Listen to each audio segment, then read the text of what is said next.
আসসালামু আলাইকুম। আজকের ভিডিওটা আমি সকাল সকাল শুরু করছি। এখন সকাল 7:45টার মতো বাজে।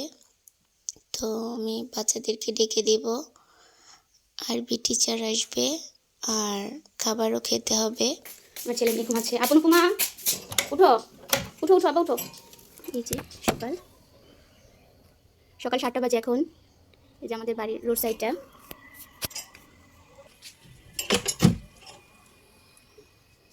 আবার উঠো উঠো উঠো উঠো, খাবার ঠান্ডা হয়ে যাবে। উঠো, খিচুড়ি রান্না করেছি।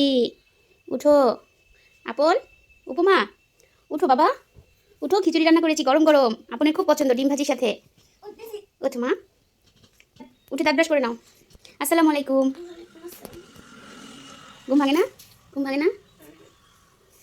দেখি। তো আমি খিচুড়ি রান্না করার জন্য সব কিছু রেডি করে নিয়েছি রাইস কুকারে। আর এইভাবে পানি দিয়ে তার মধ্যে সব মশলাপাতি পরিমাণ মতো দিয়ে রান্না করলে খিচুড়িটা অনেক টেস্ট হয়, অনেক স্বাদ লাগে। এভাবে রান্না করে সবাই বাড়িতে দেখবেন যে আমার মতো স্বাদ পান কিনা। তো সব মশলা দিয়ে এইভাবে আমি ঢেকে দিব। আর পরে হচ্ছে আমি কয়টা মশলা মানে দারচিনি এলাচ এগুলো দিতে ভুলে গেছিলাম, তো এটা আমি লাস্টে দিয়ে দিচ্ছি। আমার বাচ্চাদের এই খিচুড়িটা অনেক পছন্দ। আর এই রেসিপিটা আমার বড় ননদের হাজব্যান্ডের। এভাবে এটা শুধু ভাতের চাল দিয়ে খিচুড়ি রান্না করেছি, সাথে একটা আলুও দিয়েছি। আর শীতের সকালে তো গরম গরম এরকম খিচুড়ি খেতে ভীষণ মজা। তো আমার বাচ্চাদেরকে এভাবে দিলে ওরা খুব সুন্দর মতন চেটেপুটে খেয়ে ওঠে। তো ওদেরকে আমি খেতে দিলাম। তো আমিও খেয়ে নিলাম। খাওয়া শেষে আমি ছাদে আগের দিনের কিছু কাপড় হালকা ভিজা সেগুলোকে ছাদে মিলে দিতে আসলাম। তো হঠাৎ দেখি যে পোল্লা গাছগুলো একটু মরে মরে গিয়েছে, কিন্তু অল্প অল্প তাজা আছে। তো সেখানেও কিছু পোল্লা ধরে ধরে আছে। তো এই গাছগুলো হলো আমার চাচি শাশুড়ি গেড়েছিল। তো আল্লাহর রহমতে এই পোল্লা গাছগুলো থেকে অনেক মানুষ গ্রামের খেয়েছে সবজি। তো এখন বাকি যেগুলো 2-1টা করে হয় সেগুলো আমাকে খেতে বলেছে।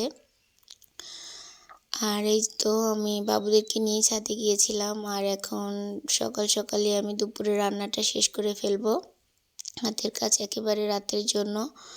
তো আমার এখানে হচ্ছে ফ্রিজে কয় পিস ইলিশ মাছ রেখে দিয়েছিলাম, সেগুলোকে বের করে নিয়েছি। ইলিশ মাছগুলো দিয়ে আমি এখন ভুনা করব। আর আমার বাচ্চাদের এটা খুব পছন্দ। তো আমি প্রথমেই কটা পেঁয়াজ কুচি দিয়ে দিলাম, বেশ কটা পেঁয়াজ কুচি দিয়েছিলাম। তো হালকা ভেজে পরিমাণ মতো সব মশলা দিয়ে মাছগুলোকে বসিয়ে দিয়েছি। তো ওই যে ছাদে গিয়েছিলাম, তো আসার পথে একটা হচ্ছে পোল্লা ছিল, তো আমি সাথে করে নিয়ে এসেছি যে তরকারিতে দিয়ে এটা আমি খেয়ে ফেলবো। আর এভাবে হচ্ছে ইলিশ মাছ ভুনাটা অনেক ভালো লাগে। যদিও পোলা দিয়ে কখনো খাইনি, কিন্তু আমি দিয়েছি। তো হঠাৎ চিন্তা করলাম যে একটা তরকারি দিয়ে তো মানে দুপুরে রাতে হবে না, তাহলে এখন আর একটা কী রান্না করা যায়। তো অন্য কোনো সবজিও ছিল না। তো এখন আমি গাছ থেকে মানে এটা হচ্ছে ডাঁটা, এটা হচ্ছে কিসের যেন ডাঁটা, আমি নামটা সঠিক বলতে পারছি না। তো আমি এখন এগুলো দিয়ে মাছ ঝোল করব। আর এটার সাথে কয়টা আলু দিব, কারণ হচ্ছে দেশের বাড়িতে একটা মানে একটু শান্তি পাওয়া যায় যে যদি কখনো কোনো একটা সবজি না থাকে, তো যে কোনো একটা সবজি দিয়ে রান্না করে খাওয়া যায়।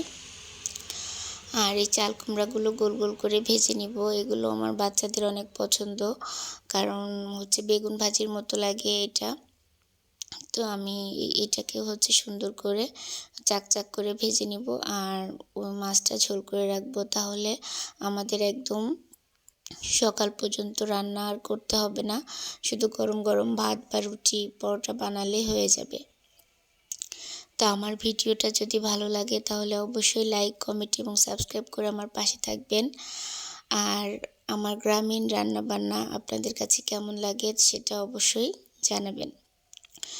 তো এগুলো এই যে এইভাবে মশলা দিয়ে চাক করে ভেজে নিচ্ছি।